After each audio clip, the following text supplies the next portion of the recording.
ભરૂચ અખિલ ભારતીય વિદ્યાર્થી પરિષદ એબીવીપી દ્વારા GCAS Gujarat Common Admission Services portal બાબતે વિરોધ પ્રદર્શન યોજાયું હતું. ભરૂચ અખિલ ભારતીય વિદ્યાર્થી પરિષદ એબીવીપી દ્વારા GCAS Gujarat Common Admission services પોર્ટલમાં રહેલી તકલીફોને લઈને વિરોધ પ્રદર્શન સાથે કલેક્ટરને આવેદનપત્ર પાઠવવામાં આવ્યું છે. આ આવેદનપત્રમાં વિદ્યાર્થીઓને પ્રવેશ પ્રક્રિયા દરમિયાન આવી રહેલી વિવિધ મુશ્કેલીઓ પર ગંભીર ચિંતાઓ વ્યક્ત કરવામાં આવી છે.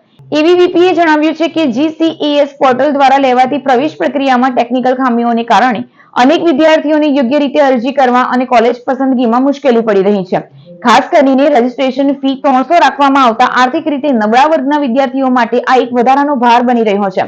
પરિષદે વધુમાં જણાવ્યું કે ખાનગી યુનિવર્સિટીને જીસીઈએસ પોર્ટલ સાથે જોડવાના નિર્ણયને કારણે પ્રવેશ પ્રક્રિયા વધુ જટિલ બની રહી છે, જે વિદ્યાર્થીઓ માટે અનુકૂળ નથી.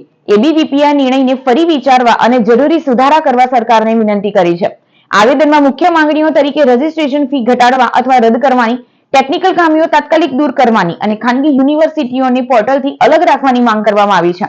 એબીવીપીએ ચેતવણી આપી છે કે જો સરકાર દ્વારા વિદ્યાર્થીઓના હિતમાં તાત્કાલિક પગલાં લેવામાં નહીં આવે તો આવનારા સમયમાં આંદોલન કરવામાં આવશે.